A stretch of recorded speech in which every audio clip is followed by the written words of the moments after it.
Hi there! In this lesson, we are going to teach you how to use the step of Kotter's model to implement sustainable procurement change in your own organization. If your organization is already very mature in change towards sustainable procurement, you can use this lesson to use the model of Kotter to adapt change to another variable in your team or organization. Kotter's 8-phase model is one of the most important change models.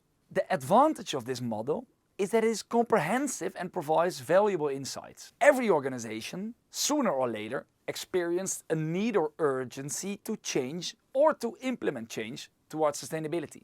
Kotter describes an integrated approach in which the entire chain and the cohesion between the various aspects are highlighted, with urgency and the need for change as characteristic factors. By following the described 8 steps, you can implement change in your own company in a controlled manner. Let's dive in the 8 stages of Kotter's change process. Phase 1. Establish a sense of urgency. If too little attention is paid to this stage, it is almost impossible to get the next steps off the ground.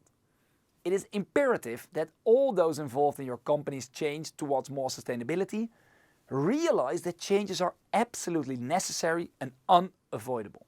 It must be clear to everyone that there is a recognizable problem that they will be facing now or in the near future. To establish a sense of urgency, it's important to research the market, analyze competitors, and discuss potential opportunities and threats. Phase 2 is to form a guiding coalition. Form a powerful and influential group of colleagues, managers, and leaders to lead the change. Bring together the right people with a certain amount of power and expertise. Organize this guiding coalition to work as a team.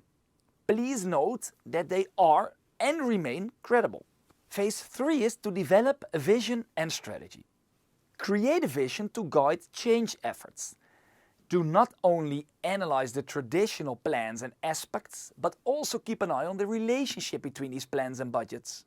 The vision and strategy must be recognizable and in line with the standards and values of the organization and its employees and environment. Phase 4. Communicating the change vision. Use every possible way to communicate the new vision and strategies. Keep your message honest and simple and use the power of repetition. Choose a dialogue over a monologue. The members of a guiding coalition must set a good example for the rest of the organization.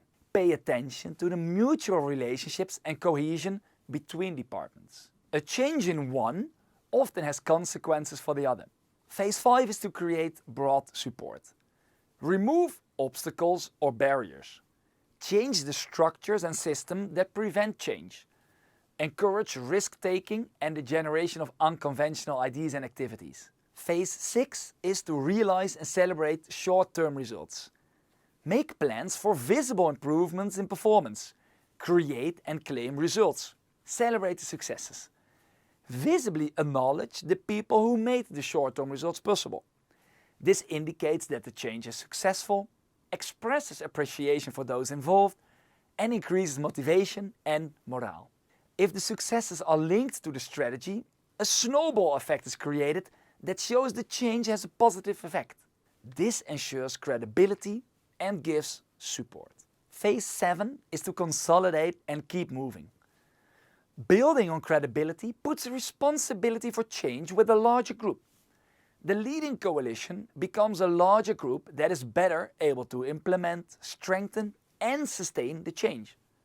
Slowly change all systems, structures, and policies that do not fit the vision. Use, promote, and develop successful change agents. Strengthen the change process with new project teams and drivers. Keep an eye on the objectives. In this phase, there is often a reversion to old work patterns. Phase 8 is embedding the new approaches in the culture. Improve performance through customer focus, productivity awareness, and through more effective leadership and management. Only when employees see the connection between change and process improvements, they will embrace and embed the change. The culture within an organization determines whether a change is permanent, but the culture also changes under the influence of the same change. take enough time and patience for change and be prepared to say goodbye to those who cannot go along with the change. Continuous management attention and demonstrably improved results are required here. There we are. In this lesson, we learned how to use the steps of Kotter's model to implement sustainable procurement change in your own organization. In the next lesson, we are going to wrap up Module 4 and the total course. See you there!